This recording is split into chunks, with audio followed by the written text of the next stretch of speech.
Hello, beloveds. It would never work, would it?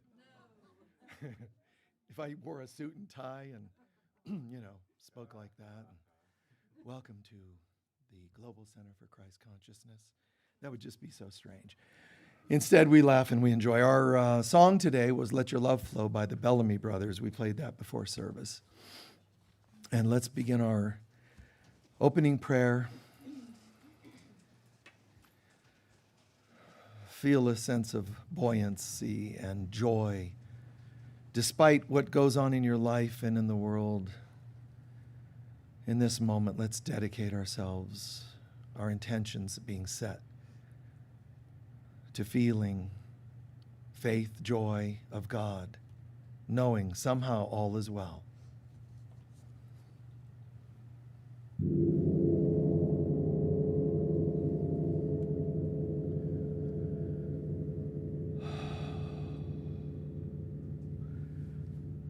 Affirming in our hearts and souls that all is in the hands of God, all things will inevitably come full circle to the greater good. All else is our attempt to stall, our attempt to infiltrate heaven with ego thoughts. All that could be good in our lives being distracted with ego-based thoughts and judgments and opinions. None of these have any value, and we're learning that more and more. So onto the altar in our hearts and souls, Father, Mother, God, we place all of our stuff, all of our issues, all of our unhealed wounds and opinions. We are learning more and more complete surrender so that we then have made room and can welcome in your perfect and holy presence. Welcoming that presence in ignites us, allows us to become co-creators, where love is the theme beneath everything we choose to think, believe, feel, experience, express, and bring into the lives of others, all love-based. We're so grateful that we're learning how to do this more and more every day. Let today be a day where we launch a whole new level into goodness. The world can be a place of heaven on earth. It's not yet there because we're still working on this. Help us to speed this up. Help us to get out of the way and let your will be done in and through us, just as it is in heaven. And so it is.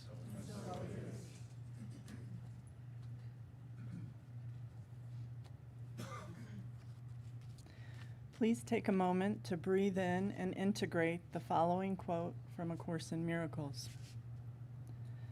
Seek not to change the world, but to change your mind about the world.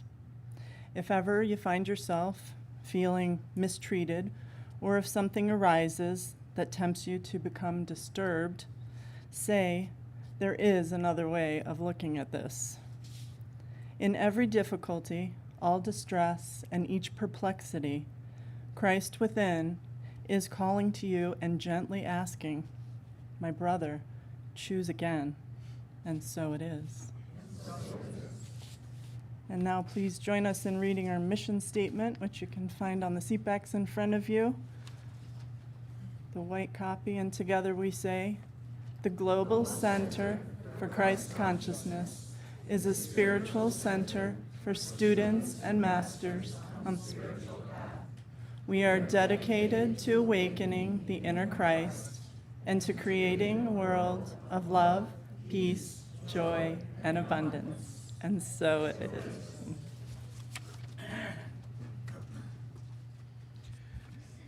Beautiful. Thank you. What topics would you like me to cover today? Calmness, forgiveness, Pacing. Obsession. Pacing. Obsession. Back in the back. I'd like you to talk about rediscovering your personal identity when you're in the midst of grief.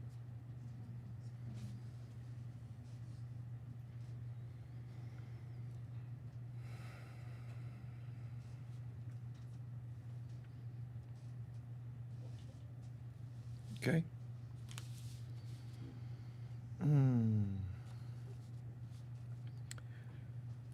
A good variety It's so important for us to remember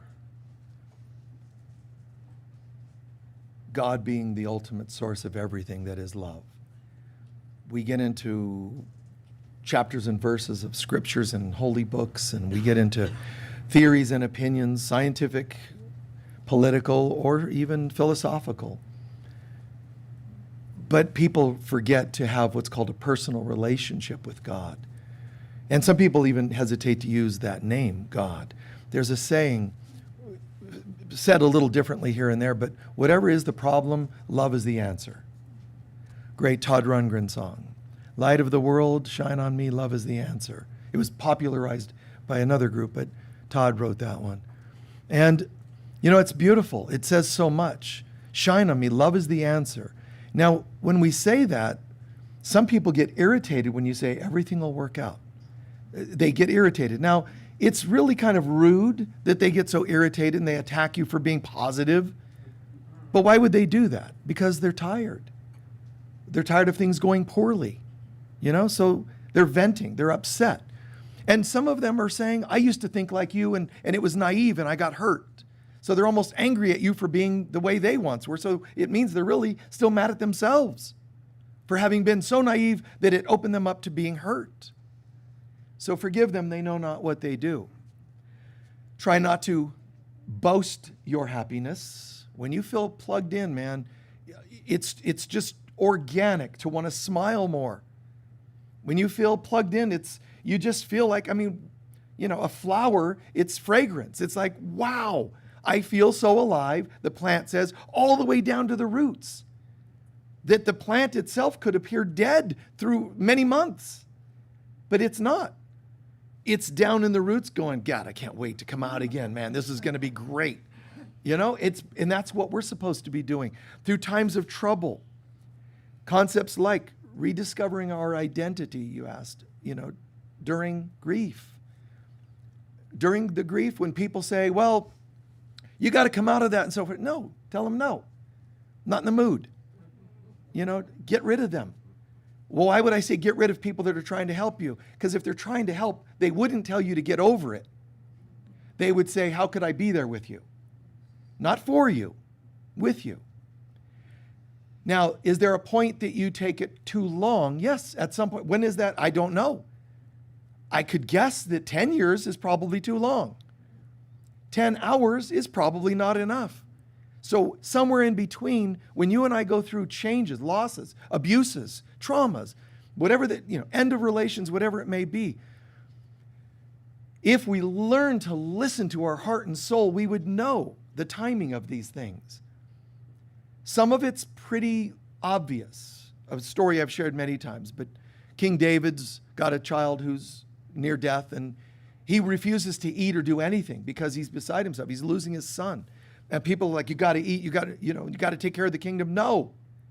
And he was right to say no and just pray and look inside as to what's happening within him. That takes a lot of courage. But the son died anyway. All the prayer, please save my son, et cetera, et cetera, et cetera. He's King David. He's a major patriarch of the Bible.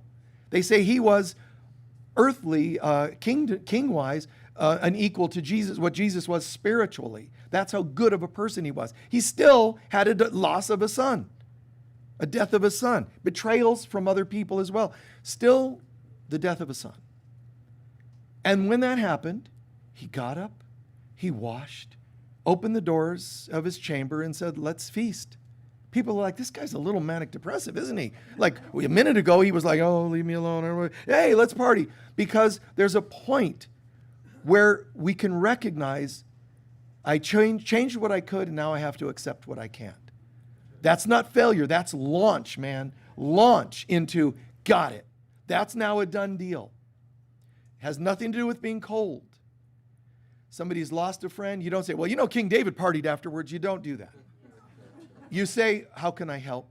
You take their hand if that's what they want. You hand them a tissue if that's what they feel like, a hug, whatever seems appropriate in the moment, in the mourning process. Jesus was, at the very least, a very intuitive guy. He walks into Bethany, and Lazarus has passed away. Who's a friend? Mary, Lazarus' sister, and Martha, Lazarus' other sister. They have lost their brother, and they're deeply mourning. Jesus knows he's going to raise him from the, he can raise him from the dead. Jesus knows, like, this is all going to work out. But he still cried. Think about that. This is strange. Why is he crying? He knows he fixes people pretty well. He's raised people from the dead before in, the little girl and other instances. He's going to raise Lazarus from the dead. He knows that. But he cried. Why was that? Why is it that he choked up a little when Martha ran out to him and said, my brother's dead, what do I do? And then he took a breath and moved on, and then Mary finally ran out, and she was crying. And then it says even more so, he choked up even more. You know why? Because that's what's happening and what's needed in the moment. We all need to be that sensitive, not hypersensitive, just that sensitive. What's happening in the moment? And it's called bridging. Bridging means, where are you at? Like, I'm bridging when I stand here and speak. I believe I'm connecting to God, and the folks are asking me what they'd like to talk about. I'd like, have me talk about. And I'm basically saying, okay, God, what do you want me to do? Folks are putting in their input, and then I'm the bridge between the two. But all of us are a bridge in different ways. More and more people are going to start to realize how much they are a bridge. They think right now so linearly. Oh, yes, I gave some advice to somebody. Or I get, it's just so linear. You downplay your role in life. The bottom line is, spiritually speaking, there is but God. And God's reality is perfect, blissful heaven. I don't mean here, I mean in God, the God's consciousness. We seem to have gone and created our own reality here on earth, in the universe, a material universe. And we're doing this process we think is evolution. But it's a journey without distance to a place we never left. So on one hand, you and I, if we're going to be healthy bridges for other people, it means knowing the truth but respecting the illusion. Knowing the truth that all things are going to work out, but respect the illusion. You're driving your car and you see the engine light on. It's okay. I affirm that God's presence is taking care of that right now. And God's going, pull into a service station. No, I'm ignoring that thought of doubt. Get behind me, Satan. It's not Satan, it's an engine light. Pull over and get it checked out. That's a lack of faith. No, you know what? Then you're just going to end up side of the road. Why, Lord? Why me? This is what humans do. They keep setting themselves up for victimhood. I didn't know. Why? And God's saying, listen, know the truth. It's good for you to know that all is okay. But it's also really, really good for you to also respect the illusion. When you see E, it doesn't mean enough. E doesn't mean enough. It means empty. Get some fuel. Well, I'm just visualizing multiplying the fuel particles, molecules in the gas tank, and I have a full tank. Listen, although that's true, it's an illusion and you have power over it, that's true. But you don't know that yet. And until the day you absolutely know that when you say, Lazarus come forth, that he's coming forth, get fuel. Stop at a gas station. It's just respecting. One of you asked about pacing, and whatever context you were asking, I don't know exact, but the idea of give yourself time. Give yourself time to recover from that loss of a job. Now, how long? It's up to you. Mourn the loss, though. Beat on a pillow. Scream into a pillow. Frustrations, the feelings of loss, and confusion. We really need to understand how confused we are, because confusion and overwhelm are bedfellows. Human beings often don't recognize how they're feeling. They usually only recognize what they want to recognize when they're feeling it. I'm angry. That one they don't mind seeing, especially when they want to tell somebody about it. But people don't usually recognize how overwhelmed they are. And in case you're not, realizing this, if you're on earth, you're overwhelmed. If you're on earth, just Wow.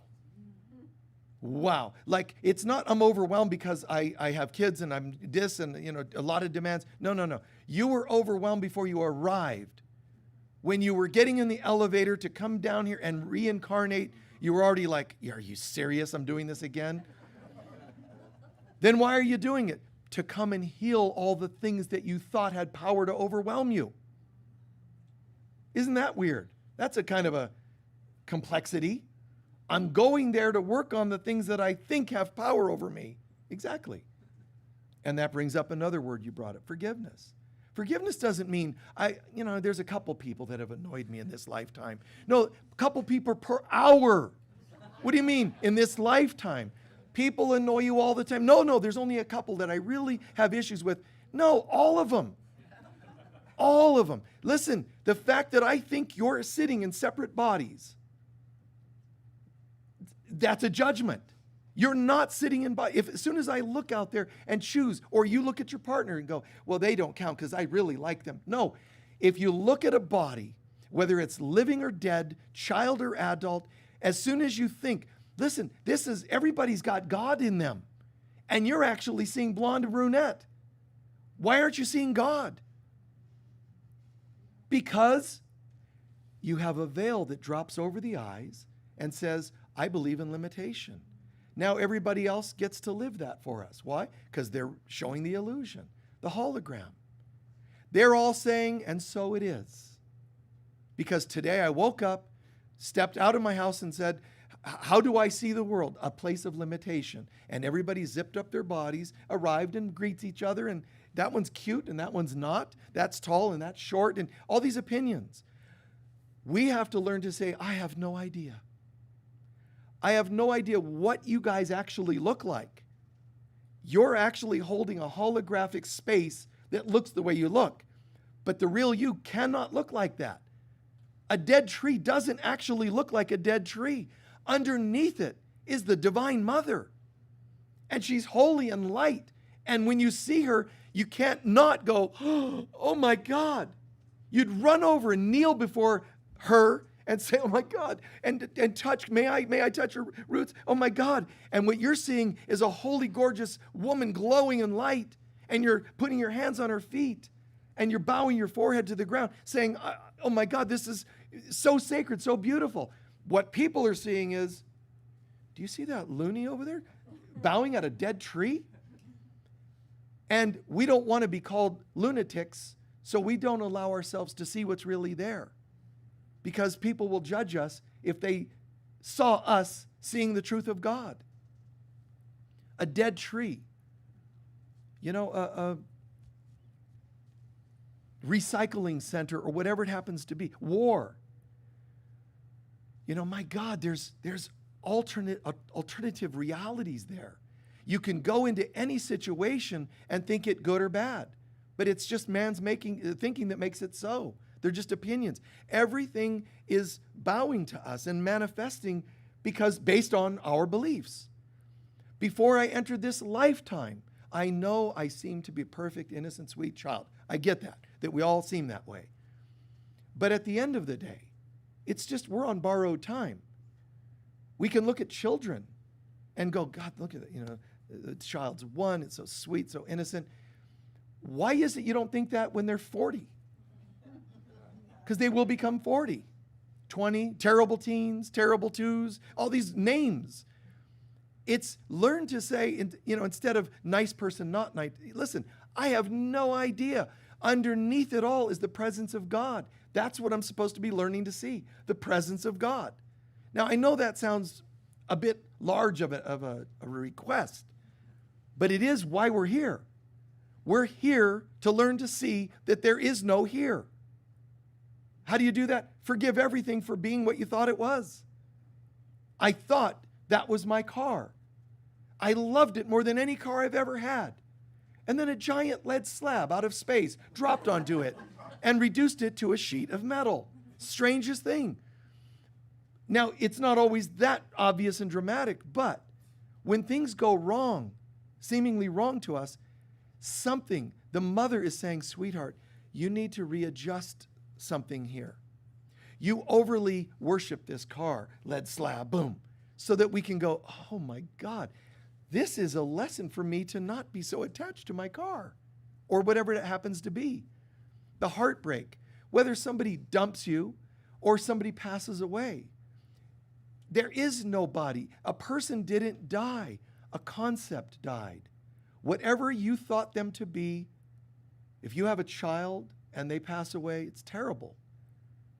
But it isn't the child's on the other side, like, they're fine. You know who's not fine? You. Why? Because they represented something that you lost. You follow? Concepts. That's big, man. That's deep stuff. Concepts. My favorite band broke up, man. I'm really upset. It's a concept. John Lennon used to get really irritated about people, like, when are the Beatles going to get back to... He didn't put it in the right words. He didn't sort it all out. But he was bothered because he said, people have an idol that we're supposed to live up to. And he said, no more touring live. Why? Because we can't live up to it. Every mistake we make on the instrument, you know, whatever, they're all watching. He was actually anxious about this. Like, wow, it's too much. And he had anxiety about these concepts. So he did all kinds of things to make sure he stayed away from that image of being a Beatle. Went out of his way. But this is true. I shared recently to a group, there's a band, 10cc. They had a popular song, The Things We Do for Love, and I'm Not in Love, and so on, a couple of big hits. But 10cc, they were talking about how they picked up a lot of their humor in their songs from the Beatles' humor and that Liverpudlian, they call it, humor and British humor and all that. So there's this lineage they talk about. And so this other thing was developed after the Beatles from the Beatles' humor, and this thing is called the Monty Python. And they said, we got our humor from watching Beatle movies and the Beatle characters. They're hilarious, they said. So Monty Python comes from that. But it's really strange because George Harrison, when Monty Python wanted to make a movie called The Life of Brian, they couldn't get the funding, especially since there were so many people against the movie because it seemed sacrilegious because it was hilarious. They couldn't get the money. And so George Harrison said, I read the script. I'm going to give you the money for the movie. They go, why would you do that? He goes, because I want to see the movie. You know you have a lot of money when you go, I'm going to pay to make you make a movie so I can watch it. So George Harrison funded it. But George Harrison would go and watch them film and find himself a little upset, a little depressed. Why?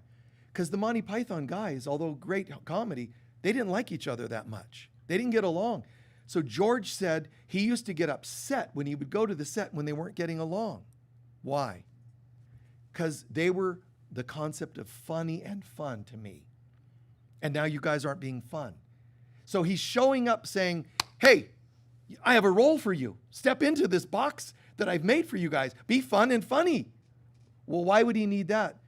Because he didn't have enough of it within himself. Because his own group was fighting in the end. Remember that? So concepts die, not people. Oh, I really miss, my grandmother, and she was so sweet. And you don't get over it because you think you lost whatever she symbolized to you, but you didn't. But I wish you wouldn't have died because she symbolized a maternal kind of beautiful energy. But she's not gone. The problem is you haven't forgiven that you thought you lost her. You haven't released that you thought you lost her. She's not gone. So we don't like when people pass away or leave, they move away. They represent concepts. Concepts. And that's very deep. But the same is true for people who have been abusive. My grandfather, let's say, was abusive. And I'm very upset. He died. Well, why are you so triggered? Because it never got resolved, the things he did. No apology or no closure.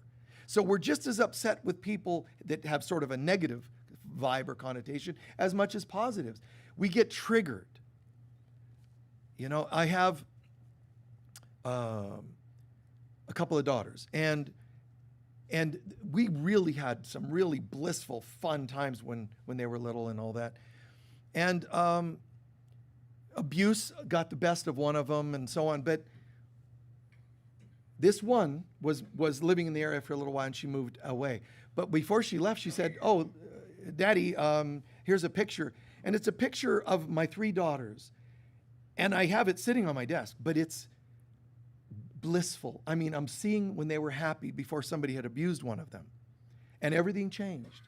So I look at that picture every day because it's a concept. You follow? It reminds me of my favorite time as a parent, my favorite time of them. Now, I have to be careful to how I'm looking at this because it can pull me to the past and miss what was there. Hurt over what happened to one of them. See? I have to be careful and observe. We all have to observe, what are you feeling and why? I miss them. Why? Well, what a rude and cold question. Everybody knows why, because they passed away. I'm telling you, it's not that. There's something else happening in here. Sometimes we fall in love with somebody today because of somebody we lost yesterday. Sometimes you're marrying or partnering with somebody that reminds you of either your father you wish you didn't have or your mother you wish you did have. In other words, there's projections and assignments we give people. Please be that. And it's okay if you know what you're doing. The worst thing is when you're unconscious to this and you're being compelled by these unconscious, unhealed wounds. Does that make sense? At least when you know it, you can, okay. Sweetheart, I really love spending time with you. I'm aware, though, that some of this is compensatory, or some of this is be honest and at least know that that's what you're doing. You might not always be compelled to tell others, but it's really amazing when you are awake enough to know what you're doing and why. Oh, I've got to have Chinese food once a week. Why? Well, because I like it. I'm telling you. It isn't just because you like it. There is no it just is. You think there is, but there isn't. You have to have Asian food once a week. There's a reason. It could be past life in Asia that's speaking, coming through, and you think it's a compulsion for food, but it's actually you remembering yourself. Oh, my religion, I'm totally sworn to this religion. A lot of times that has to do with religion you've been in before. It's not like just random. Your soul just didn't ever just go, I discovered the right one. There's no right one. They're just us, projected out, mirrored out. So it's quite beautiful when you wake up and you realize, I don't feel compelled, pulled by other people and things anymore. I'm kind of awake. So now I look and I realize there's less attachment, not because I'm doing a discipline. I have no attachments. See, that's not quite recovered. That's making yourself not seem attached. When you wake up or begin to awaken, things start to have a different form. I don't need anything, but you can still choose them. You see? You can still choose them. I can look at that picture of my kids and go, wow, and choose what I want to extrapolate from that experience to see that. You can look at a partnership and say, I can see where I wanted you to be, this or this and this or this. And people typically can't live up to those things. So retire everybody from the agendas, from their assignments, and then ask yourself, is there enough love here to take us through the assignments and agendas, let them drop? Is there something remaining? Real love. Like I feel just really filled enough with love and joy and experience with you. I love sharing this experience, making it a fresh, new decision. You see, a new decision. Some people have children to compensate for not getting along with their partners. What a weird reason to have a child. And you wonder why, my child was a drug addict by the time they were 14. That's because they were on the other side going, oh, look, a pair of parents that might work out for me. Why are they bringing me in? Because they're bored. So I was birthed out of boredom. I was birthed out of them not liking each other, so they needed a little something to distract from their issues with each other. Wow, who wants to be born into that? So we make these decisions all out of insanity instead of abundance, abundant consciousness. And one of you used the word obsession. Obsession is defined as trying to cope with something emotional in an unsuccessful way. Obsession is always trying to deal with an emotion unsuccessfully. So therefore you try it again and again. In other words, your mind is on something and it can't let it go. When your mind obsesses, it means something's upset inside, and I have learned that thinking a lot is like a drug. It makes me not feel that emotion so much. Why not just feel the emotion and heal the emotion? I don't know how, so let me think again and again and again. See, that's sad. We all do it to some degree, but why not find the solution? Because it means looking at the emotion that your obsession is trying to avoid. So I'm obsessing on a person. Oh, I really like that person and I'm obsessing on them. That's all about compensating for something you're not feeling in here. So what happens when you decide to wake up and go, wow, I'm a holy child of God. I don't need anybody anymore. I don't need a raise at work to feel fantastic. I don't need, the concept of need, which is compensatory, is gone.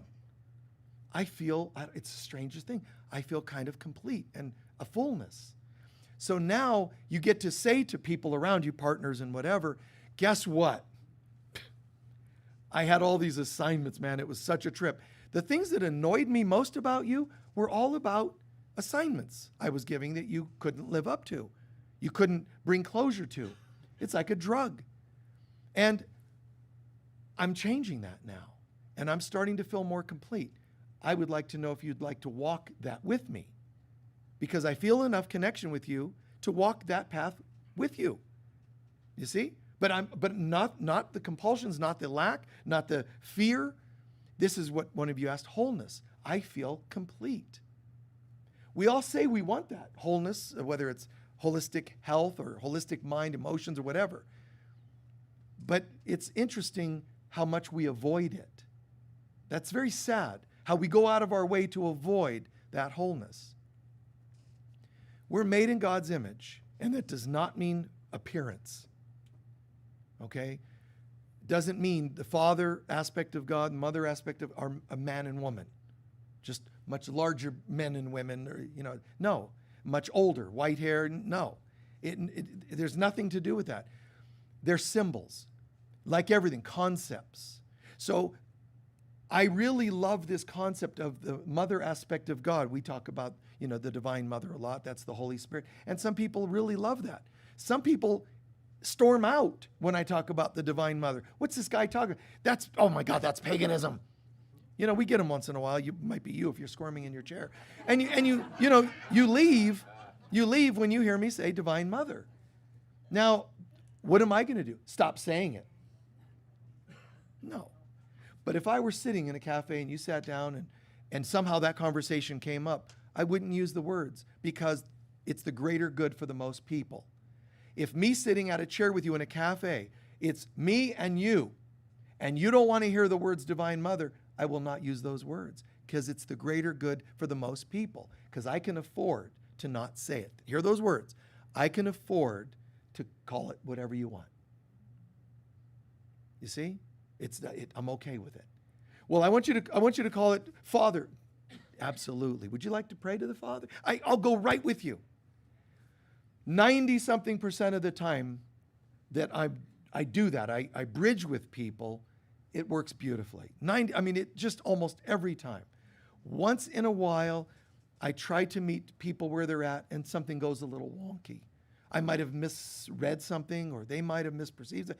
So once in a blue moon, and when it goes badly, because I'm a hyper conscientious person in a way, when something goes poorly, something, off, it hits me hard enough, being a sensitive soul, it hits me hard enough to where I think sometimes I think it's not worth it to bridge and to be, and kind and help and be of service.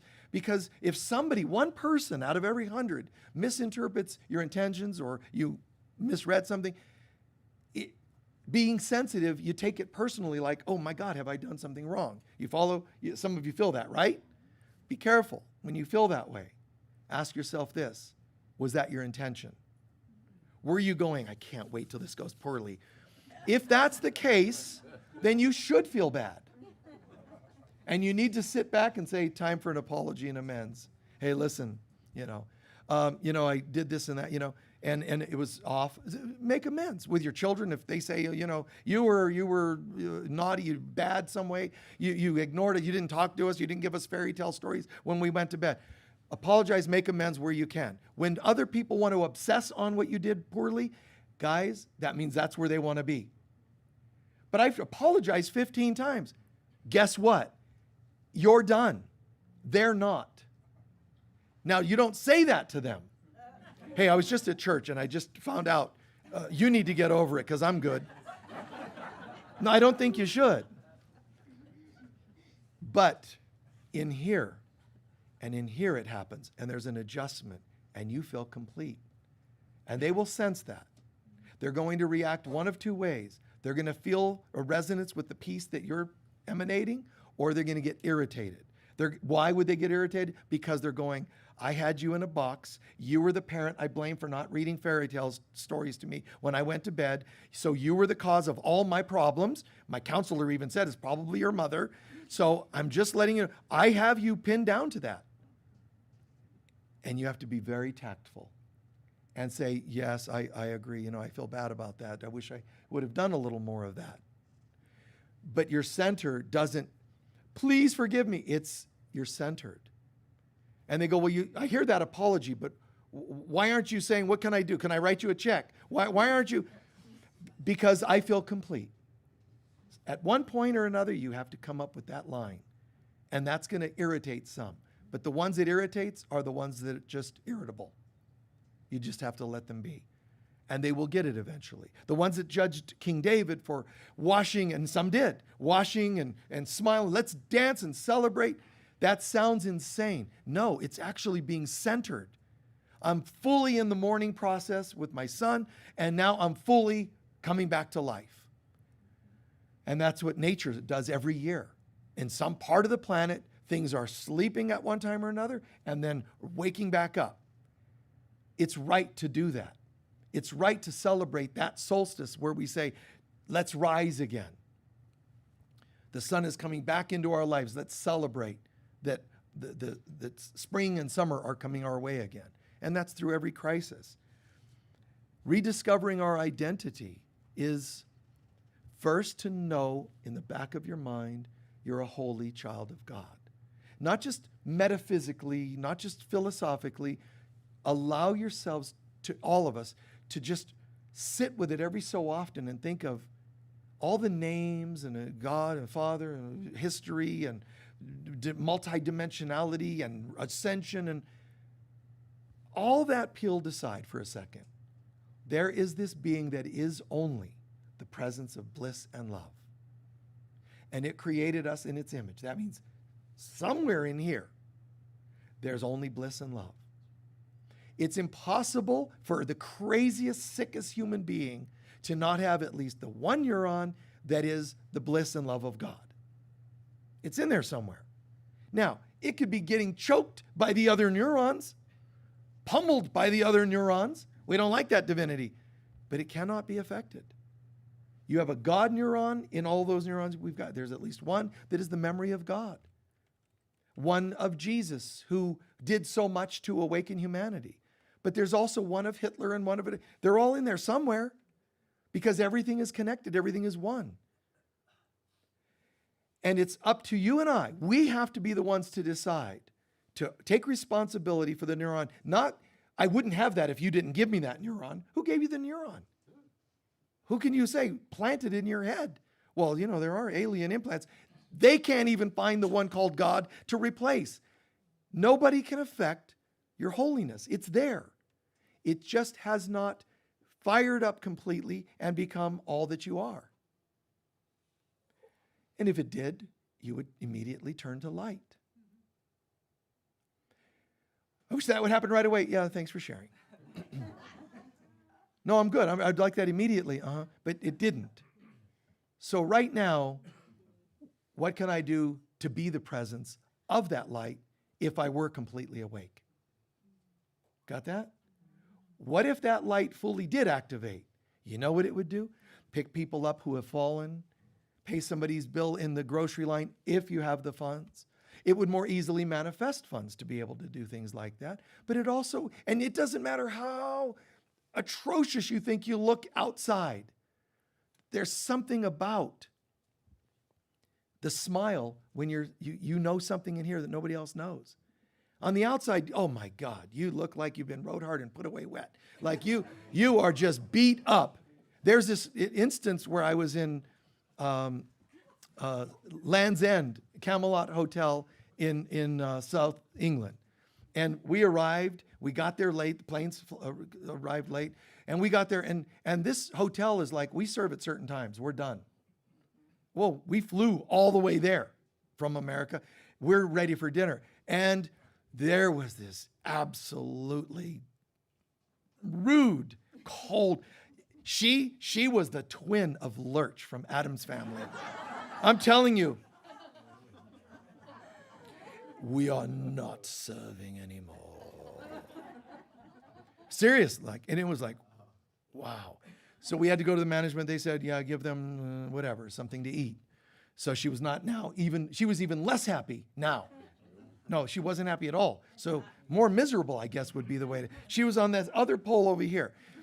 And you know, and we're at several tables and alone, you know, our group at tables, and people are like, this is like scary. This person is so bitter, just bitter. And everything looked that way, dark, man, just, oh.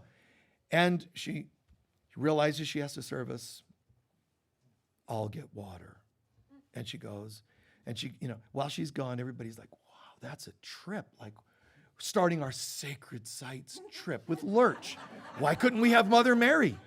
Why aren't we having blissful, wonderful, hello, beloveds, I'm a clairvoyant and I can sense that you're all holy. No, we got you are unworthy of food, you arrived late, that's your fault, like all this intensity. And she left to get food or drink or whatever it was, and everybody was so concerned, and I said, I'm going to turn her around.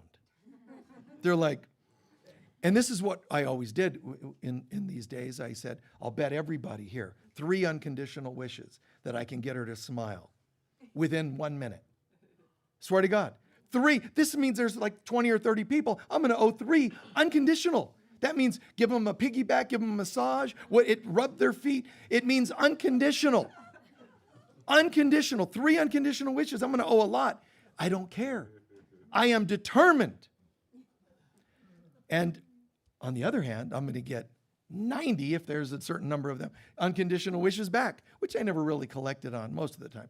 I didn't collect on, but I loved having these people panic when I said, you owe me 3 unconditional wishes.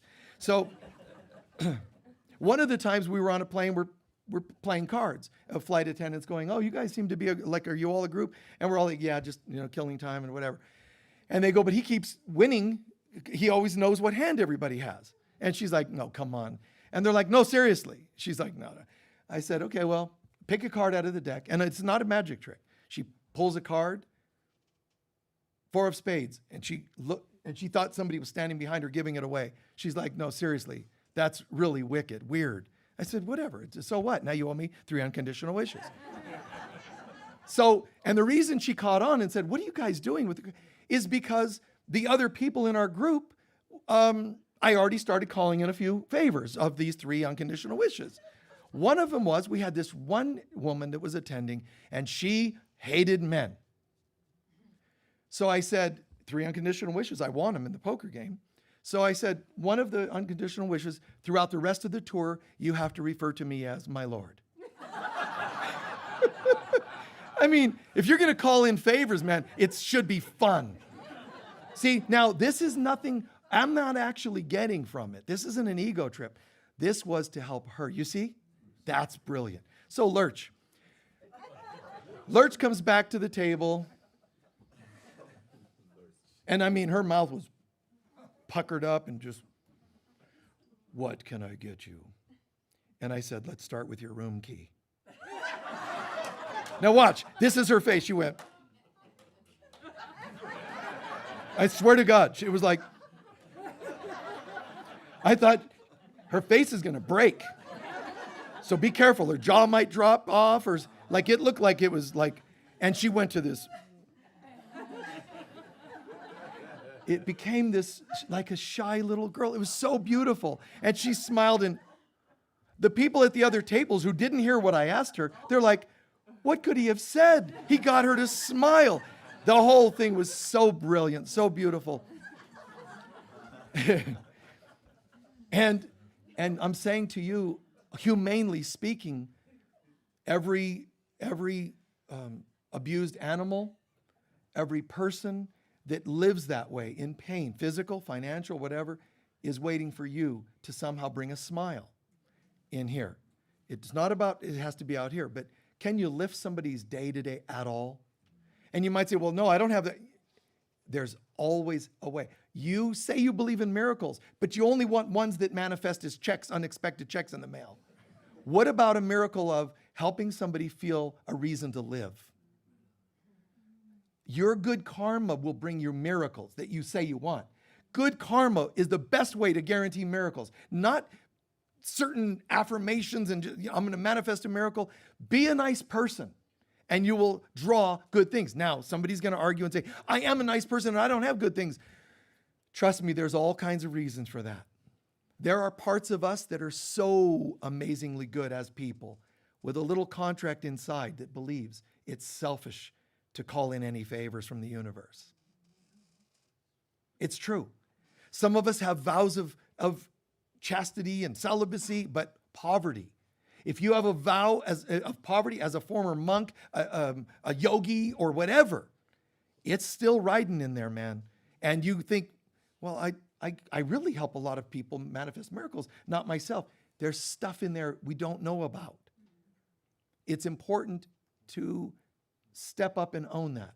If it's not happening, it isn't God. It's not like God said, well, I couldn't find your file, that prayer you sent. I don't know what you were asking for, and I was sorry. Or the demand. Too many people asking for miracles, we ran out.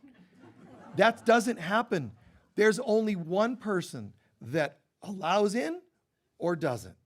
And it doesn't make the determination that you're a nice person or not when you don't let it in. Sometimes you're so nice that you are allowing yourself to deny yourself good things. Do you follow what I mean by that? So you could be the greatest on the planet and still sabotage some of these things. Oh, I found partners for 10 of my friends, but I don't have one myself. There's a program going on in there. And it would help if you stop and you smile a little bit, laugh a little bit. To be able to say, I'm a holy child of God and deserving of all good. There's nothing wrong with you calling that in.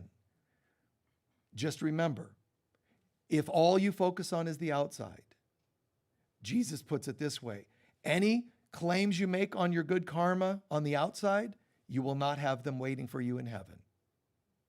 Which sounds very harsh in a way. So that means if I get good things here, I don't know. It means if this is your focus, I just did somebody a favor, I want some good karma from. If you get the good karma and somebody does you a favor an hour later, it's done. It's okay for you to ride into the other dimensions with some of that hanging on to you, the good stuff. You follow what I mean by that? Don't try to claim all the good you've ever done. Let some of it be treasure in heaven. But know that, man, there's no limit to this. You can have all kinds of goodness come, but if it's not happening, I have to identify something in myself and forgive myself for it. See? I have to, allow. And I'm closing now. But, I do that in my own life. And I see pretty well. And I can laugh at some of these things pretty consistently. But there are times when you and I, we have our own beliefs. And so your belief might be, well, as somebody who just lost a family member, I can't smile too much. What will people think? Now, some people have thought that way, right? If you got a divorce, you can't look too happy. We actually think this, right? Have you heard of it? That's the sabotage. I'm not telling you should, dance and look all joyous at somebody's funeral. Be appropriate for the time, but at some point, come back to life. And that's true in every day of our lives, that it's okay to receive goodness. Let people know their value. Give a little extra, a smile, a hug, whatever you can do. Lighten people's life. And sometimes it's humor, sometimes it's patience that they need. Whatever it might be. Be the presence of God as best you can. We talk about that a lot here at this center, and we have the event coming up, the Daughters of Heaven conference, the best conference I've ever heard of or seen. But what is a daughter of heaven? People, it's not female. The daughter of heaven concept is my soul is a daughter of heaven. All of us is a daughter of heaven. We say daughter because that's the feminine aspect of myself, my heart and soul. The masculine aspect is the Christ in me, and the two of those have to be married. That's the alchemical wedding. But at their wedding, when I know that the divine in me is marrying my soul and my soul is marrying my divinity, I love that. And it makes me smile and it makes me want to be kinder to other people. So one of the greatest attributes, demonstrations of being a daughter of heaven, a miracle worker, a healed human being, an awakening human being, is acts of service. It's not about the law of attraction, manifest what you want. Some of these folks are like, as soon as I get my own helicopter, I know I've made it. Like, no, no, that's not how I would know I've made it. When you have your own, landing pad for a helicopter and, your own submarine on your own boat and all these other things. There's these teachers out there that do that. Wow, look what I've got. That's nice. What have you given? Not what have you gotten, what have you given? Remember, the getting is forgetting. The giving is forgiving. So those who practice forgiveness and know that that means giving people the restoration of their holiness, despite the way they behave, like Lurch, give them a chance. Believe in something else that they can't even see sometimes. I'm not saying be naive and be, a doormat. Like I said, I know in my own life, there's a couple times here and there that it happens. I help, and then somebody kind of betrays or does something hurtful. And it's a little hard when that happens because especially in my own life, I live a little bit conservative, a little bit private in many ways, just because I'm in a small town and, there's stuff that goes on, people talk and get weird. So I just kind of stay to myself mostly. However, how long do I want to do that? You see, am I allowed to come out? Could I go and dance at some place in town? Trust me, not easily. Because somebody's out there now talking the next day at grocery store, hey, I saw him, and he looked like a rum and Coke. No, it was just soda. But somebody's I know he was doing some rum and Coke. No, 5 sodas or something, but people are tripping out. So to save them from judging and save myself from having to hear about it, I just don't go out, which is kind of strange. Now, it's bad if I am losing, if I am suffering from that. That's unhealthy. I actually am used to it and I feel fine with it. Some people might say, no, you got to have a life and come on. I'm good with it. I'm pretty good with it. But you have to find out what your barometer is saying, what you can allow yourself to do. You could manifest the lottery, and there's a part of you that wants to sabotage it. How do we know that? Because most people that win the lottery go broke shortly after. You've heard that, right? Why is that? Because even though karma brought it to them, their mind wasn't adjusted to it. So they lose that. But the lottery isn't just money. We've betrayed and lost relationships that might have been healthy. And we've turned them away because of undeserving. We also allowed some in that were unhealthy because of that self-sabotage. So you know what happens? We say, that's it, I'm not doing anything. I don't want to be awake at all. If I have a relationship that's unhealthy, it's their fault. They snuck in under the radar and that's it. I don't want to be awake at all because then I have to take responsibility. And it's the most beautiful thing you can imagine to wake up and go, oh my God, I am a co-creator here. God wants to create all this goodness and I have other opinions. God, I hear that, but I got a few more freaky people that I want to hook up with before this lifetime's over. A few karmic ones, I just got to try it again. I got to marry one that I'm going to change. I know I can change them. All these, and this is, that's not God. That's not God. If somebody's going to end up suffering, it's probably not God. Please take a few centering breaths.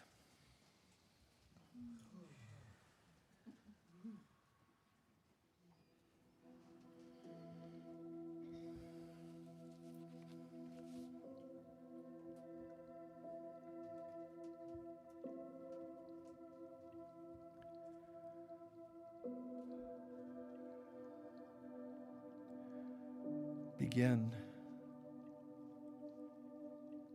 by breathing in anything that made the most sense for you today.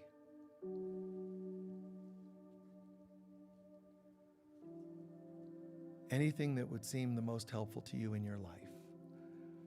All the silliness, the playfulness, the joking, the deep teachings, the healing that goes on, it's all fantastic. But what meant the most to you?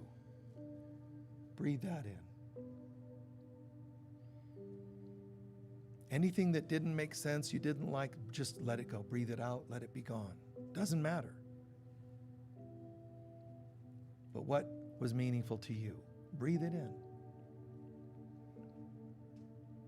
Breathe in the things that made sense, that you know there's people in your life that if you told those things to, it might help them,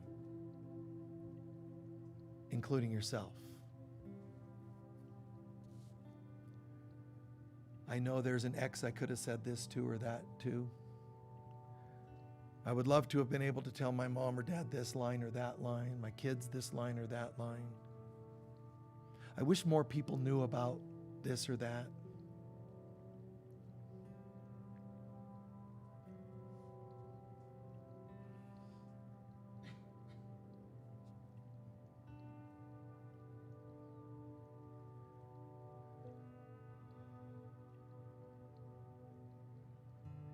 Let's segue for just a moment. We'll allow the Holy Spirit of God, our Divine Mother, to reveal something to us. One or more things. In what way have I most tried to control my life and make it a better life? In what ways have I most been compelled, or through addiction, compulsions, addictions, force, control trips, even spiritual techniques to try to improve my life, to manifest a better partner, a better job? Just stop for a moment and look at all the effort.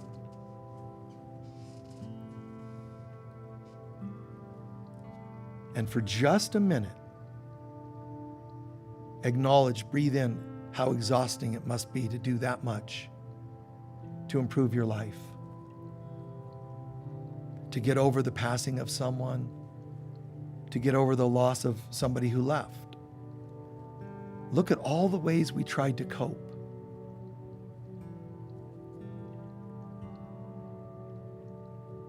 And just give yourself a break, so to speak. You tried, but you're exhausted. All of this work to try to stay above water, all the classes we took, all the meditations, all the things we did to try to improve our lives, the spiritual, metaphysical things, but also the working extra hours and so on, so much. Fighting off people that hurt us, like we didn't really have feelings for them anyway, and trying to make yourself cold. Look at the waste of time.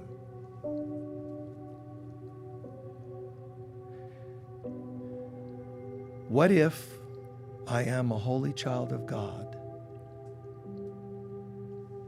I don't have to work as hard to get other people's approval, so that's all retired, less work done. I don't have to work so hard to be worthy. I don't have to work so hard to cut off addictions. I all of a sudden am just being such a good person inside. I just feel love for God, myself, and others. There's this wave from the heavens through my crown into my heart. It fills my whole body, and then out it goes through my arms and hands as I bless the world. I don't have to use my hands to grab people to marry, to grab people to be my children or my parents. Nobody to value me. like an angel, if I'm as holy as an angel, imagine that. What needs done? It seems like a stretch for some of us to be in this state, but just do it anyway. It's closer to the truth. Why not do it then? I don't have to work so hard. I'm actually fine. And if I am a holy child of God, which I know I am, it's just a matter of time people will see that. Chances are, however, they will not see it in me if they can't see it in themselves. And if I want to speed up the process for these people to see their holiness so that they can see it in me, which is semi-selfish, but it's okay. If I want that, the quickest route is for me to see their holiness. And when I extend my time, my smile, it's a way of sharing a blessing with others. A smile to someone, a wave, letting them cut in line. That wave of a hand isn't self-sacrifice, nor is it passivity, hyper-passivity. It's a blessing. Go ahead because of who you really are. And in doing that for them, it reverberates to your own heart and soul, and you get to see who you are. We're all in this together. Seeing your holiness will allow you to see mine. But whether you do or don't, I already acknowledge mine. I am part of God and I am very holy. Quietly repeat that 3 times to yourselves. I am part of God and I am very holy. This is the truth.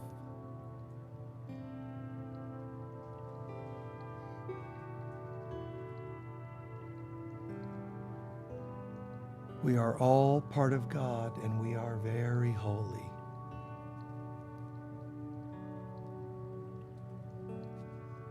This isn't wishful thinking. This is allowing us to just simply state the truth. We are all part of God and we are very holy. What about the people that don't act like it? Forgive them, they know not what they do. Does it mean enable their behavior? No. Saying no to their behavior is a way of showing that you are part of God, you are very holy, and therefore deserving of decent behavior.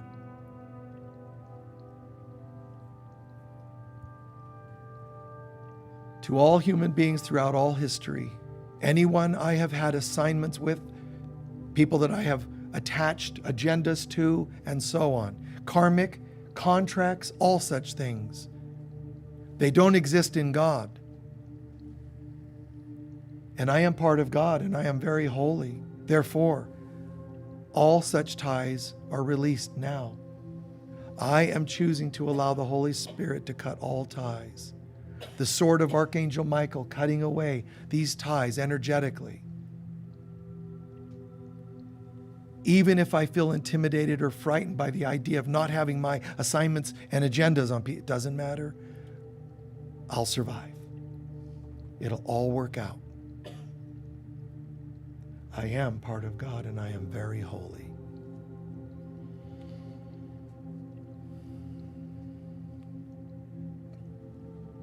Release all those people. And that means their soul can unzip their body and step out of it and become beings of light again. Not looking the way you need them to look, acting the way you need them to act. It's all as unconditional as possible. Peace, my brothers and sisters, peace. Be still and know the I am presence of God.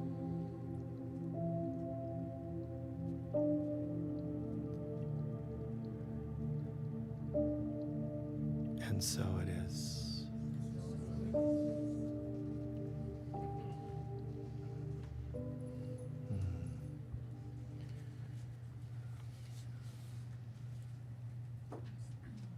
How are you feeling? Good. Recentering. What did you hear or experience today that might be the most important thing for you? Getting is forgetting. Yeah. Getting, forgetting, giving, forgiving. That connection, yes. Yes. I've noticed from observing how I absorb certain information and what my body Hmm. does, just paying attention to it, and even conceptually, I can psych myself into certain positions of like, well, yes, rationally Right. this would make sense, and then I would notice just from observing my body that when my head gets foggy and just allowing it to step back a little bit and go like, okay, Nice. that's happening with me. Oh, okay, I'm noticing upset stomach. Right. Thing. Nice. That it's a part of like resisting it. It's like, okay, just allow it to do its thing, which seems to absorb the information. Right. So you're being sensitive enough to know mentally, but also physically in their body, what happens in the processes of new information downloading and so on. Very, very cool. Anyone else? Yes, dear. All problems are concepts. What is it? All problems are concepts. All things, either they're concepts, people that enter our lives, exit our lives. You know, I mean, people enter our lives, it's like, oh my God, this is wonderful. You are everything I was looking for. Ooh, careful. If I'm everything you were watching for, you know, it's me. Now you're objectifying. I understand it, but you're objectifying, which means I'll fall. I would like you to commit to, wow, that person, Michael or you or whomever, that person triggered an awakening in me. And I'm experiencing that download, right? So if I have a bowl, boom, and you kind of just let yourself, it's called unwind, your muscles and mind, right? You unwind. Get that? Who's unwinding? You are. And where's it happening? Right inside. You can feel your muscles, your mind, right? It's all this unwinding. The crystal bowl was the activator, but you're unwinding. When someone enters your life, they can cause you to wind or cause you to unwind, but you're still the one doing it. They're just the stop sign. They're the speed limit sign. They're just the symbol. Speed up, slow down. That's all they are, right? That's all it is. So to be able to go, wow, like that photo I talked about, I can sit and look at that and watch myself and see what's happening. Is it causing me to tighten or unwind? And I go into a process. But we all can do that. When somebody says, hey, listen, you're in the grocery line, you're short $5. Somebody says, let me get that. You could either, oh no, that's one answer. Oh, great, thank you. Neither of those is real. You see what I mean by that? Notice how both of them were flippant? I'm not saying you got to go, hold on, unwinding in aisle 3. You know, it's not like you have to like, hold on, you know, and do all this major, but definitely at the latest, when you get in the car, unwind that experience. Somebody, kindness. See, it could be like, I've never had that before, or I wonder if that's good karma, whatever. Why all the heads? Just and unwind and unwind. And when you unwind enough, you actually become the kindness that they extended to you. Them giving you $5 that becomes no thanks or yes please, it's still a linear thing. Human beings don't quite know how to truly experience something. Whether it's something sensual and orgasmic, something wonderful and tasty, your favorite food, just, you know, it's amazing. People will engage in these things like, you know, how was it for you?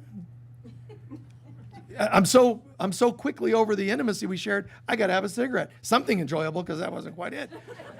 That's not the best. Or let me have a buzz before, just so I have something good out of this. That's not that great, man. You should be looking forward to going to work, and then it's not work. I'm not saying everybody's there. I'm saying you should love your house because it's an extension of your consciousness. If it's a mess, talk to a feng shui person. They'll explain it, and then you'll hate them instead of me.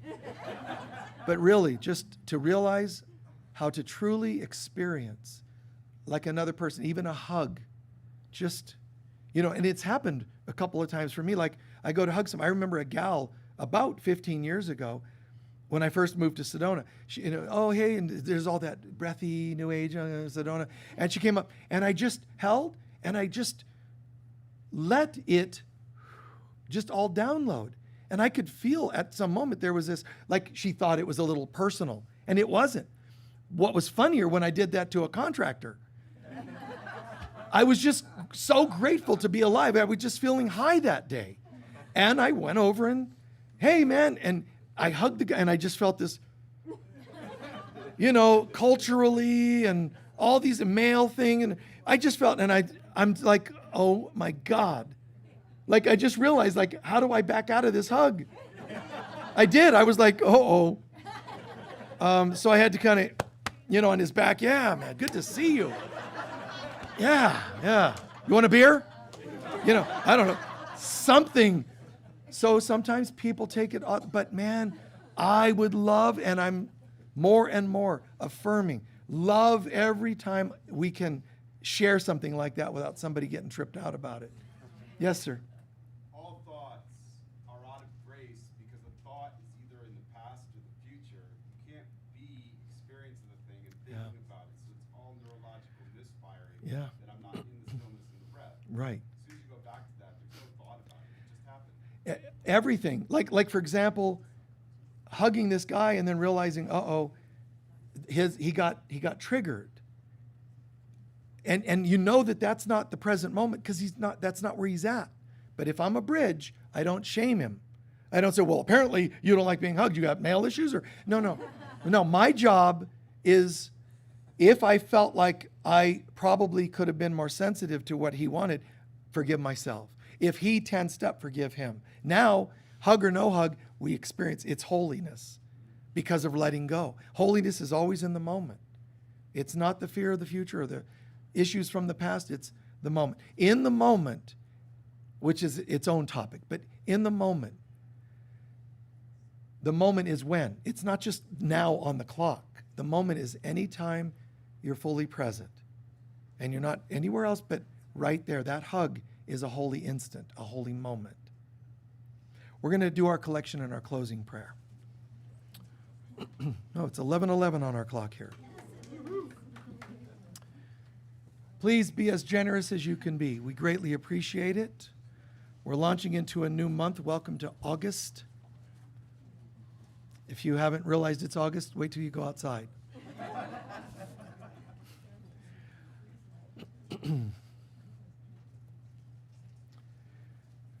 Your donations go in the bags, purple bags. And online there's a button you can click to make donations. And God bless you guys out there because we receive a lot from you and we appreciate it. The baskets are for any extra donations you can afford. Change at the bottom of your purse or whatever it can be into the baskets, because the baskets are for what we use for people of lesser means or special projects. Oh, and one of those projects, incidentally, we're having the tree trimming all done properly. It's appropriate timing on the property here. So they did some construction work on this whole street. So some of the trees were damaged, had to be trimmed properly. So there's a couple grand that we're raising right now. Anybody that can afford a little extra, please send some extra donations for that. And we'll apply it to the bill for the tree trimmers and all that. So let's take a moment, hold our love offering to our heart,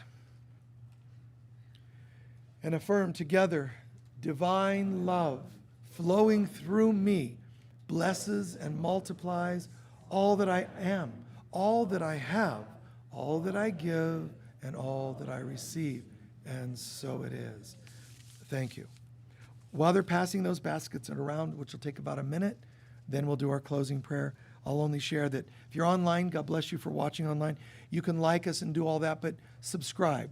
You could do that, and that way you're kept informed of what kinds of things we're doing. We have crystal bed sessions that happen in the yurt out here, the round building. It's our healing room. If you don't know, look a little into that, because crystal bed sessions are pretty phenomenal. They're really multidimensional experiences. And remember that we have the angel healing room 1 block from here, where we have available body work, healing, massage, frequency work, Reiki, and all kinds of things.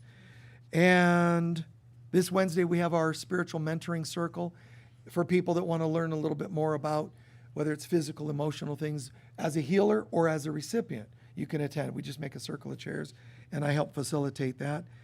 And we have our chaplain meeting today. If you're a chaplain, we'll meet in the meeting room right there. But today and every first Sunday of a month, we have what's called our Search for God group.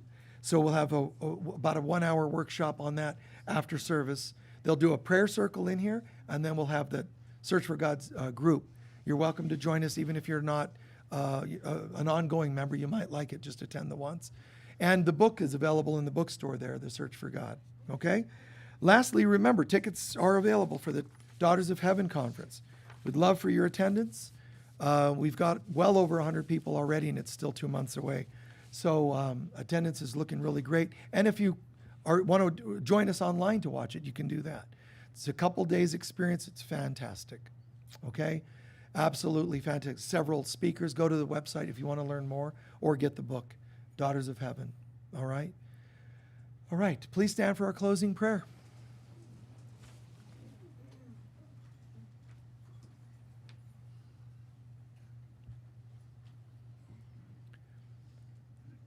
I know a few of you were feeling emotions, during the talk, and I know you were processing. So bless you, because you're us, the part of us that needs to let go of some of the stuff, whatever it happens to be.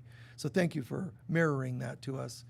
But absolutely, please understand when I say this, I can promise you almost everybody or everybody watching and listening online or here agrees with me that you're hurting. We're sending you love, man. We are sending you blessings, okay? You're not alone. None of us are alone in these. We can feel alone. We can think we're alone, but we're not. How do I know that? Because we said so. We're absolutely sending you love now. And if you watch this video 10 years from now, we're sending you love. We're all in this together, walking each other home, calling in the presence of God despite what the world seems to want to show us. Our senses do not determine reality, not God's reality anyway.